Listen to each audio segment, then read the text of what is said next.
berbicara. Silakan.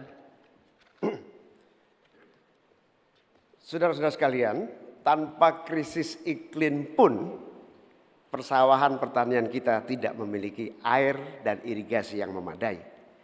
Bahkan dia lebih fatal lagi dalam mengadakan pengadaan pangan nasional, petani tidak dilibatkan dan bahkan hanya melibatkan korporasi.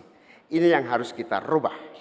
Kita ingin melihat bahwa potensi petani dan seluruh produk-produknya masih sangat luar biasa. Mulai dari pengadaan lahan yang memadai. Dalam arti lahan-lahan yang ada melalui reformasi agraria. Reforma agraria menjadi prinsipnya. Yang kedua, petani kita harus kita beri pupuk yang cukup dengan harga yang terjangkau. Bahkan banyak petani punya duit sebetulnya tapi pupuknya tidak ada. Bagaimana mungkin? Yang kedua, potensi pupuk organik juga menjadi salah satu bagian penting agar produksi pertanian kita semakin berkualitas. Di sisi yang lain kita ingin program perlindungan gagal tanam gara-gara iklim juga kita berikan supaya petani kita aman, merasa aman dan yakin dengan produksinya. Pengembangan irigasi dan subsidi pupuk tidak bisa dielakkan. Tidak boleh kita melakukan pembiaran petani kita sehingga kita kekurangan pangan, petani kita tidak diberi kesempatan untuk mengisi kekurangan pangan itu. Kualitas pangan kita bergantung juga kemampuan kita memfasilitasi agar petani kita lebih produktif lagi. Dengan cara ini desa-desa kita libatkan untuk menjadi bagian dari satu kesatuan pengadaan pangan yang berkualitas, sekaligus kita hentikan untuk ketergantungan dari pangan di luar produksi kita sendiri. Baik, terima kasih. Selanjutnya kami persilakan calon wakil presiden nomor urut 2 Bapak Gibran Raka Buming Raka untuk menanggapi. Waktu Bapak 1 menit dimulai ketika Anda berbicara, silakan. Baik, terima kasih. Enak banget ya Gus ya, jawabnya sambil baca catatan tadi. Kuncinya di sini adalah ekstensifikasi dan intensifikasi lahan. Kemarin tahun lalu kita sudah bangun pabrik pupuk di Fak-Fak. Kuncinya untuk meningkatkan produktivitas ya kita harus genjot kawasan industri pupuk.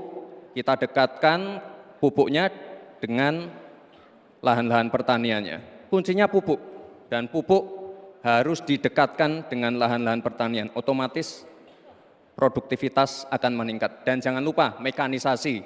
Kita ingin meningkatkan produktivitas para petani. Pakai RMU, pakai combine harvester, dan juga kita melibatkan generasi muda melalui smart farming. Pakai IoT untuk melihat pH tanah, keasaman tanah, kesuburan tanah, dan juga penggunaan drone untuk penyemprotan pestisida. Terima kasih.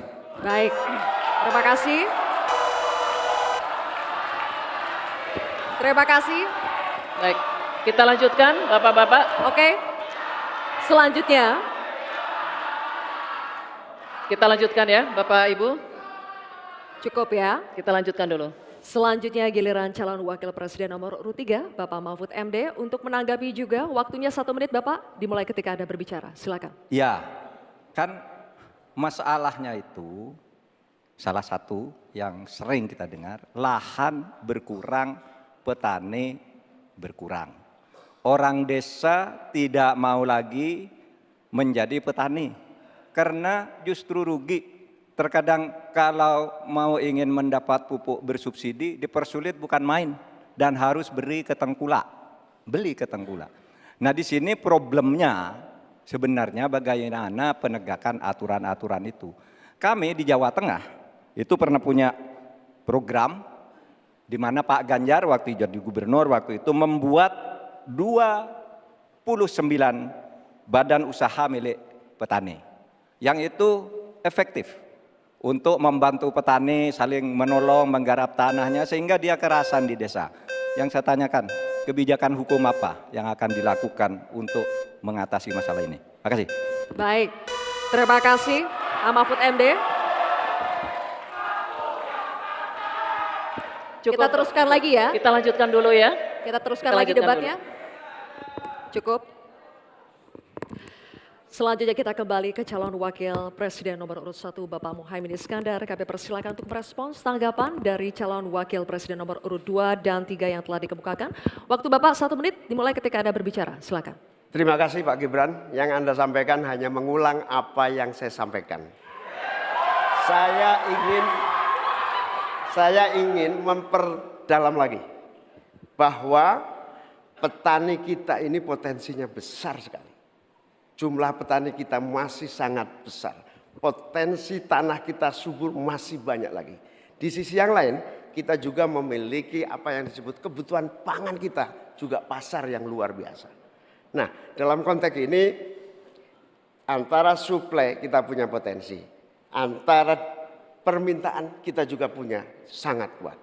Oleh karena itu, pemerintah tidak boleh diam, turun tangan, jangan terlalu normatif mengatasi keadaan. Untuk Pak Mahfud, saya ingin menyampaikan bahwa seluruh perangkat undang-undang yang menyangkut perlindungan petani dan produksi kita sebetulnya lengkap.